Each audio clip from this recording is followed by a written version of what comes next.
So, hello students, welcome to Brainwaves by Netri. Today we are starting with chapter 6, class 7th, Geography, Natural Vegetation and Wildlife. तो start करने से पहले please channel को subscribe कर दीजिए, video को like कर दीजिए, अपने फ्रेंड्स के साथ खूब शेयर कीजिए. Now Salima was excited about the summer trip she was attending. She had gone to visit Manali in Himachal Pradesh along with her classmates. She recalled how surprised she was to see the changes in the landform and natural vegetation as she climbed higher and higher. तो सालिमा अपने friends के साथ, अपने classmates के साथ summer trip पे जा रही थी. और कहाँ जा रही थी वो? मनाली, जो कहाँ पे? हिमाचल प्रदेश में. तो जैसे जैसे वो ऊपर चढ़ रही थी उनकी बस, वो देखती है कि लैंड फॉर्म भी चेंज हो रहा है. लैंड फॉर्म क्या होता है आप मुझे बताइए कमेंट सेक्शन में. हम पढ़ चुके हैं कि लैंड फॉर्म क्या होता है. और धीरे धीरे पेड़ भी चेंज हो रहे थे, जैसे नेचुरल वेजिटेशन होती है वो भी चेंज हो रही थी. डिफरेंट ट्रीज दिख रहे थे उसको. तो ऐसा क्यों हो रहा था, हम आगे देखते हैं कि ऐसा क्यों हो रहा था कि पेड़ भी बदल रहे थे.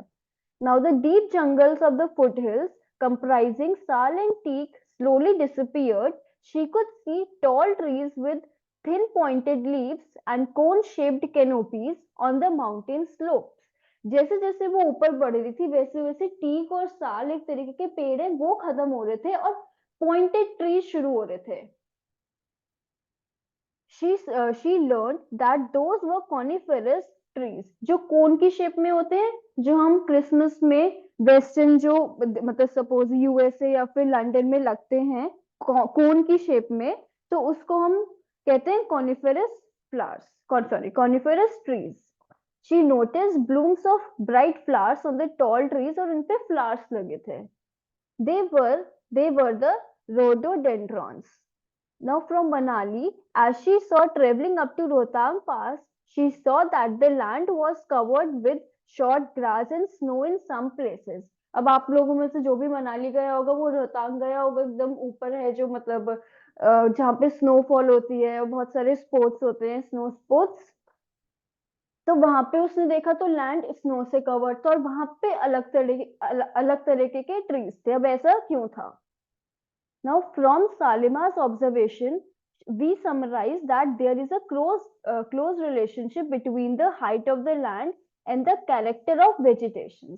तो हम सालिमा के व्यू से ये कह सकते हैं कि जैसे जैसे लैंड की हाइट बढ़ेगी, प्लेन्स पे अलग तरीके के पेड़ होंगे, ऐसे ही अगर हम माउंटेन्स में चले जाएंगे वहां पे अलग ट्रीज होंगे. तो ऐसा क्यों हो रहा था? तो इसका कोई रिलेशनशिप है कि जैसे जैसे हम ऊपर जाएंगे वैसे वैसे ट्रीज जो है वो चेंज हो जाएंगे. With the change in height, the climate changes and the changes natural vegetation. जैसे जैसे हम ऊपर जाते रहेंगे, अब जैसे हम मनाली जाते हैं सपोज, जुलाई में भी जाते हैं तो हमें जैकेट पहननी पड़ती है वहां पे. क्यों? यहाँ पे तो हमें बहुत गर्मी है. पर जैसे जैसे हम ऊपर जाते हैं ना, अम, पहाड़ों पे जाते हैं, माउंटेन्स पे जाते हैं, वैसे वैसे ठंड होने लग जाती है. तो अब हमने पढ़ा था ये चैप्टर 5 में कि क्यों होती है. तो ये इसलिए जैसे जैसे हम ऊपर जाएंगे क्लाइमेट भी बढ़ेगा, वैसे वैसे ट्रीज भी अलग होंगे. Now the growth of natural vegetation depends on temperature and moisture. Temperature and moisture क्या होते हैं? टेम्परेचर होते हैं तापमान, जो टेम्परेचर होते हैं, लेकिन यहाँ पे जो बहुत गर्मी होती है तो 35-40 पहुंच जाता है. और बहुत सर्दी होती है तो 3 डिग्री, जैसे अभी तो थोड़ा सही हो गया है, बट बीच में बहुत ठंड हो गई थी तो टेम्परेचर चेंज होता है. ऐसी मॉइस्चर क्या होता है? कितनी एयर में क्या है? वाटर मॉलिक्यूल्स है, वाटर ड्रॉपलेट्स है, वाटर वेपर है, कि कितना मॉइस्चर है. हम कहते हैं ना, सपोज बारिश हो जाती है तो एकदम चिपकता है मुंह. तो वो क्यों होता है? क्योंकि मॉइस्चर बढ़ जाता है एयर में. It also depends on the factors like slopes and thickness of soil. अब हमें सपोज कोई प्लांट उगाना है, मतलब हमारे घर में एक प्लांट उगाना है, तो हम देखेंगे ना सॉइल अच्छे से हम लेके आते हैं. अच्छी सॉइल होती है, फिर उसको अच्छे थिकनेस में हम डिपेंड करते हैं. और अगर सपोज कोई स्लोपी रीजन है, एकदम स्लोप पे है, तो उसमें भी डिपेंड करता है कि कैसी सॉइल है. और ज्यादा स्लोप होगा तो पेड़ ही गिर जाएगा. तो इतनी स्लोप भी नहीं होनी चाहिए. Now, the type and thickness of natural vegetation varies from place to place because of the variation in these factors. इसलिए टेम्परेचर अलग है, मॉइस्चर अलग है, हर जगह की मिट्टी अलग है, तो इसलिए अलग अलग वेजिटेशन होती है। तो हमें समझ आ गया कि क्यों होती है different vegetation. Natural vegetation is generally classified into three broad categories as follows. हम जो natural vegetation है जो अपने आप grow होती है without the interference of the humans, means humans का उसमें कोई रोल नहीं होता, humans उसको किसी भी तरीके से influence नहीं करता, उसको हम natural vegetation कहते हैं। जैसे forest है first, which grows when temperature and rainfall are plentiful to support a tree cover। अब सपोज कहाँ पे एकदम पेड़ होगा, कहाँ पे एकदम होगा, वहां जहाँ पे मॉइस्चर भी बहुत अच्छा हो, बारिश भी बहुत अच्छी हो रही हो, टेम्परेचर भी इतना ठंडा ना हो, नॉर्मल टेम्परेचर हो, तो वहां पे बहुत अच्छा ग्रो होगा। Depending upon these factors dense and open forest are grown. अब जहाँ पे बहुत अच्छी बारिश होगी और टेम्परेचर भी अच्छा होगा, वहां पे बहुत एकदम फॉरेस्ट ग्रो होगा। अब सपोज ग्रासलैंड कहाँ पे ग्रो होगा, which grow in moderate rain. Moderate एकदम बहुत ज्यादा बारिश भी ना और एकदम बहुत कम, लाइक एकदम ऐसी बारिश भी नहीं हो रही जैसे सपोज अरुणाचल प्रदेश में हो रही है, या फिर मिजोरम में हो रही है, मेघालय में हो रही है, इतनी बारिश भी ना हो, और जितनी राजस्थान में कम होती है उतनी भी ना हो। नॉर्मल मतलब मॉडरेट, नॉर्मल नॉर्मल हो। श्रब्स क्या होते हैं, thorny shrubs and scrub grow in the dry region. Shrubs होते हैं, हम हमें याद कर लेना है श्रब्स कौन से होते हैं, जो डेजर्ट में ग्रो होते हैं। थॉर्नी थॉर्न्स होते हैं, हमने कैक्टस देखा है, थॉर्न्स निकले होते हैं। और थोड़ी सी जिसमें बहुत डेजर्ट भी और बहुत कम बारिश होती है, वहां पे हमारे श्रब्स ग्रो होते हैं। तो हमने तीन टाइप्स की नेचुरल वेजिटेशन पढ़ी, first is forest, second is grassland and third is shrubs. अब आप अपने माइंड में रिमाइंड करो कि क्या क्या फॉरेस्ट कहाँ पे था, ग्रासलैंड कहाँ पे था और श्रब्स कहाँ पे थे। हम रिमाइंड करेंगे तो हमें एकदम रिमाइंड करेंगे तो हमें एकदम याद आ जाएगा। Now, Salima was sharing her experience of Himalayan trip with her father. Her father visited various places in the world. He told Salima about his observations of the variety of vegetation in different parts of different continents. He mentioned about coniferous forests in the subpolar region, thorny bushes in the deserts, thick tropical hardwood forests in the humid region and many more. तो अभी जो हमने पढ़ा वो यही बता रहे हैं उसके फादर, सॉरी उसके फादर। तो वो क्या कह रहे हैं, जैसे suppose this is our earth, I know this is not a circle but इससे ही काम चलाते हैं। तो सब पोलर एरिया में ऊपर, सब पोलर क्या होता है, पोल्स हमारे यहाँ पे है, हम पढ़ चुके हैं पोल्स। तो सब पोलर इज इससे थोड़ा नीचे, सपोज दिस लाइन। तो ये हो गया हमारा सब पोलर। तो यहाँ पे हम मैंने क्या बताया था आपको, जो सपोज कनाडा हो गया, वहां पे ऐसे पेड़ मिलते हैं कोन शेप।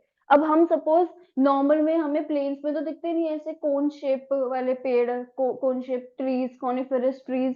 तो ऊपर जितना जितना हम ऊपर जाते रहेंगे ना, एल्टीट्यूड में भी and in terms of latitude, altitude और लैटिट्यूड तो पता है ना आप लोगों को। एल्टीट्यूड होता है जैसे हम पहाड़ पे जाए बिल्कुल, तो एकदम पहाड़ पे जाए तो हमारा एल्टीट्यूड बढ़ता है।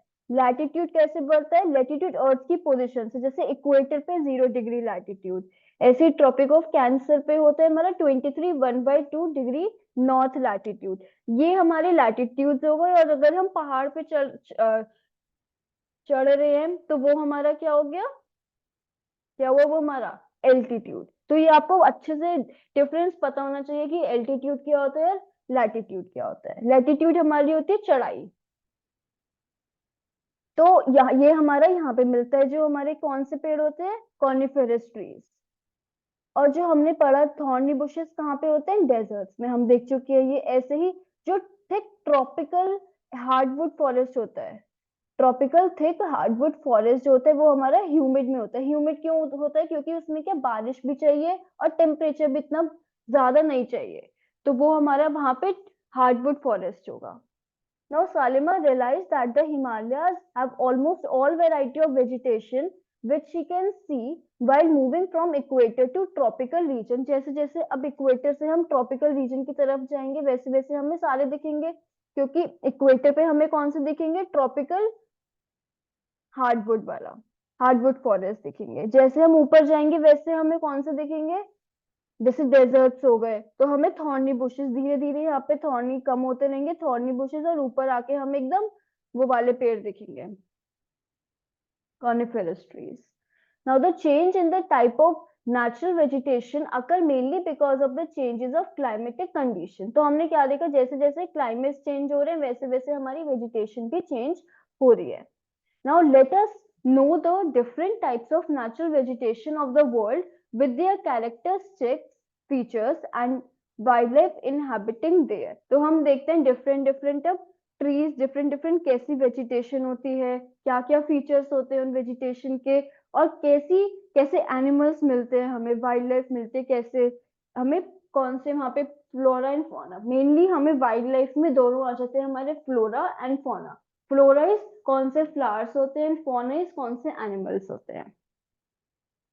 अब tropical evergreen forest in Brazil is so enormous that it is like the lungs of earth. Why? Can you tell why? तो अब क्यों है वहां पे ब्राजील में, तो अब आप मैप देखना और मुझे बताना. अब मैं आपको पहले ही बता चुकी हूँ कि इक्वेटर पे होता है ये, इक्वेटर पे बहुत ज्यादा ट्रीज ग्रो होते हैं, एवरग्रीन ट्रीज.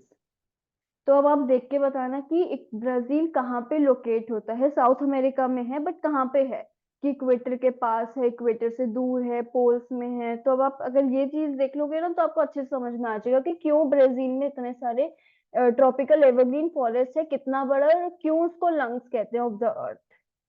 तो फर्स्ट फॉरेस्ट है हमारा ट्रॉपिकल एवरग्रीन फॉरेस्ट. अब इसके नाम से हमें क्या पता लग रहा है, एवरग्रीन.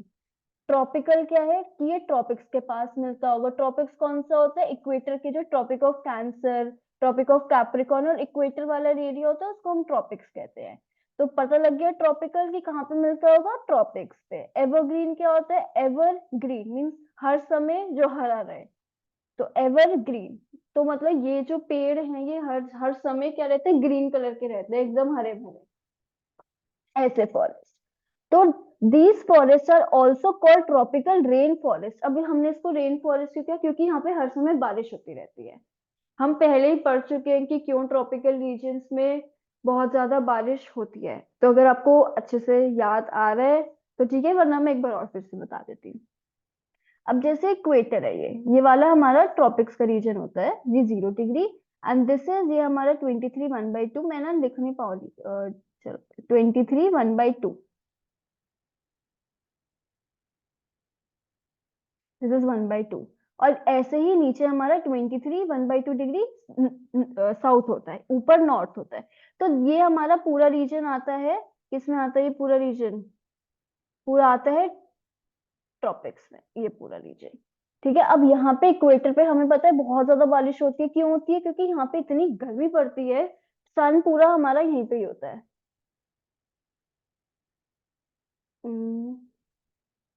सन का है हमारा, सन हमारा ये रहा.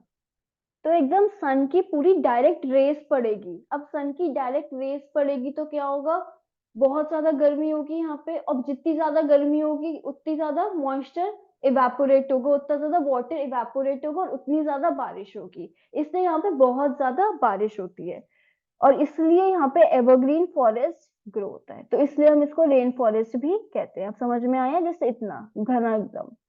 These forests, these thick forests occur in the regions near the equator and close to the tropics. अब समझ में आया क्यों होता है near to the equator and close to the tropics?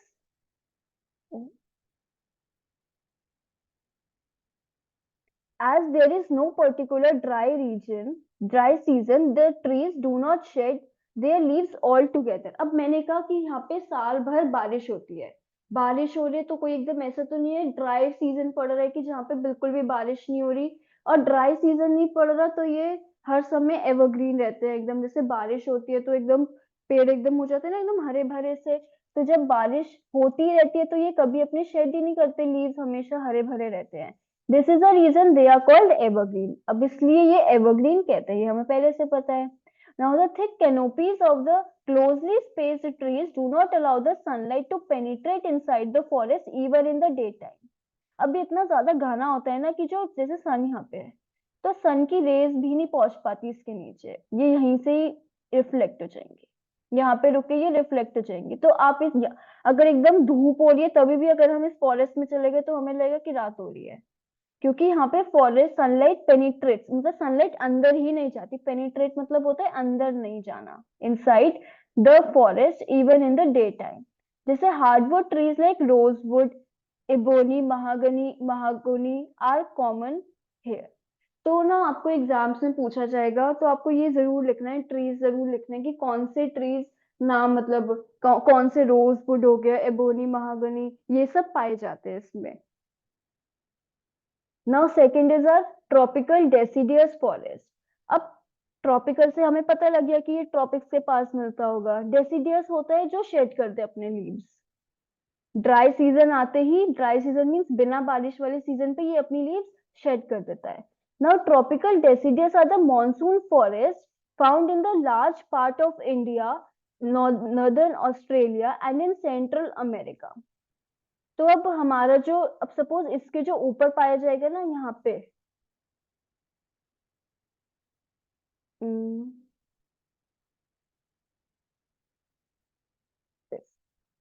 अब सपोज जो यहाँ पे ही पाया वो यहीं जाएगा, ट्रॉपिक्स है ना, क्योंकि यहाँ पे ही पाया जाएगा, बट वहां पे क्या इतनी बारिश नहीं होगी, मीन्स हमारी जगह तो वहीं पे ही है बट वहां पे इतनी ज्यादा बारिश हो नहीं रही है। तो थोड़े ऊपर वाले, जो कि यहाँ पे तो बहुत बारिश होगी इक्वेटर पे, तो थोड़े ऊपर की तरफ पाए जाते हैं ये। ठीक है, वहां जहाँ पे ज्यादा बारिश नहीं हो रही है वहां पे, जैसे इंडिया के पार्ट में, इंडिया आता है ना हमारा, ये हमारा ट्रॉपिक ऑफ कैंसर पास होता है यहाँ से, तो इंडिया से हमारा यहाँ ऐसे होता है, इंडिया, इंडिया हमारा है ऐसे, यहाँ पे हमारा इंडिया है। और ये यहाँ से हमारा ऊपर जाता है फिर ये ऐसे करके। यहाँ पूरा हमारा इस रीजन में इंडिया है। तो आधा रीजन क्या है, नीचे है, आधा रीजन इसके ऊपर है। तो जो नीचे वाला रीजन है वहां पे ज्यादा बारिश अगर नहीं हो रही है तो वहां पे डेसिडियस हमें देखने को मिलता है। तो large part of India, northern Australia and in central America, these regions experience seasonal changes, season के चेंजेस होते हैं, मीन्स जैसे मानसून होता है हमारा तो बहुत बारिश होती है, बट अगर समर सीजन आ गया तो इतनी बारिश नहीं होती है। तो उस सीजन पे ये ट्रीज जो है अपनी लीव्स शेड कर देते हैं, गिरा देते हैं अपनी लीव्स को। Trees shade there leaves in the dry season two conserve water. और क्यों ट्रीज शेड करते हैं, अब आपको पता है वाटर चाहिए, किस लिए वाटर चाहिए, फोटोसिंथेसिस करनी है, क्योंकि अब इनको पानी मिल नहीं पाते, क्योंकि एकदम सूखा हुआ सीजन है तो इनको पानी नहीं मिल पाते, तो ये अपनी लीव्स शेड कर देते हैं ताकि इवेपोरेशन भी नहीं हो। इवेपोरेशन होता है ना, वो ना हो इसलिए अपनी लीव्स शेड कर देते हैं। Now the hardwood trees found in these are sal, teak, neem, sheesham. Neem का पेड़ तो सबने देखा होता है, sheesham, teak, sal. Hardwood trees are extremely useful for making furniture, transport and constructional materials. तो ये जो ट्रीज है ये हेल्पफुल होते हैं, जो हम एक जिससे फर्नीचर बनता है या फिर जिससे ट्रांसपोर्ट, कंस्ट्रक्शन मटेरियल्स बनते हैं, उसमें ये जो ट्रॉपिकल डेसिडियस फॉरेस्ट की जो वुड होती है, इन पेड़ों की जो वुड होती है बहुत यूजफुल होती है। अब यहाँ पे एनिमल्स कौन से मिलते हैं, जैसे tigers, Lions, elephants, langurs and monkeys. आपको पता है कि कौन से इंडिया में मिलते हैं, आपने देखा होगा कि मंकी तो मिलता ही है, तो अगर इंडिया का है तो मंकी तो लिख ही दो। एलिफेंट, लायंस हो गया, टाइगर हो गए, तो ये कॉमन मिलते हैं यहाँ पे। अब नेक्स्ट आ गया हमारा टेम्परेट एवरग्रीन फॉरेस्ट। अब आपको पता है ना टेम्परेट कहाँ पे होता है, 23 से अगर हम ऊपर जाएंगे तो 66 1/2 डिग्री नॉर्थ, और ऐसे ही 66 1/2 डिग्री साउथ पे, ये जो इस रीजन में हम क्या कहते हैं, इस रीजन को we call this region as temperate. तो जो इस पेड़ इस जगह पे मिलेंगे वो हमारे कौन से हो गए, टेम्परेट। और एवरग्रीन हम हमें पता है, जो जो हर हर बार हरा भरा रहे उसको एवरग्रीन कहेंगे। टेम्परेट पता लग गया कि कौन से दो रीजन्स को, जो ट्रॉपिक, जो सपोज आर्कटिक सर्कल में और एंटार्क्टिक सर्कल में आए, उसको हम कहेंगे हमारा tropical, sorry, temperate evergreen forest, जो 23 से, I am sorry, it's not Arctic circle and Antarctic circle. Okay, so basically मुझे एकदम याद नहीं आ रहा है, वो जो 23 और 66 डिग्री के बीच में पड़े, 23 1/2 और 66 1/2 डिग्री के जो बीच में पड़े उसको हम टेम्परेट कहते हैं। The temperate evergreen forest are located in mid latitude, coastal region पे ये मिलते हैं, कोस्टल रीजन। मिड लैटिट्यूड अब बीच का हो गया ना, ये 0 डिग्री वाला हो गया 23, और ये पोल्स हो गए हमारे, तो ये बीचों बीच मिल रहा है, तो मिड लैटिट्यूड में, इसलिए हम इसको मिड लैटिट्यूड कहते हैं। They are commonly found along the eastern margin of continent. अब आपको वो पता है ना, नॉर्थ साउथ ईस्ट वेस्ट, तो दिस इज ईस्ट। तो जो ईस्ट के साइड मिले कॉन्टिनेंट, जैसे हमारा इंडिया है तो ईस्टर्न साइड में मिले, तो हमारा ये। Now in Southeast USA, South China, and Southeast Brazil, they comprise both hard and soft wood trees like oak, pine, eucalyptus, etc. तो ये हमारे कहाँ पाए जाते हैं? South east. अब आप मुझे बताएंगे कि ये हमारे इंडिया में क्यों नहीं मिलते हैं? It's a very basic question कि आप देखो कि इंडिया की लोकेशन कहाँ पे है और ये पेड़ कहाँ पे मिल रहे हैं, तो उससे आपको पता लग जाएगा। तो this is south east USA में मिलते हैं, साउथ चाइना में, और साउथ ईस्ट ब्राजील में। यहाँ पे कौन से हार्ड एंड सॉफ्ट वुड होती है? Oak, pine and eucalyptus etcetera की। अब ये जो नेक्स्ट है टेम्परेट डेसिडियस फॉरेस्ट, वो हम अगली क्लास में करेंगे, मीन्स पार्ट 2 में। तो अगर आपको अच्छा लगे तो प्लीज पार्ट 2 भी देखिएगा। So with this, we are ending our session. So thank you.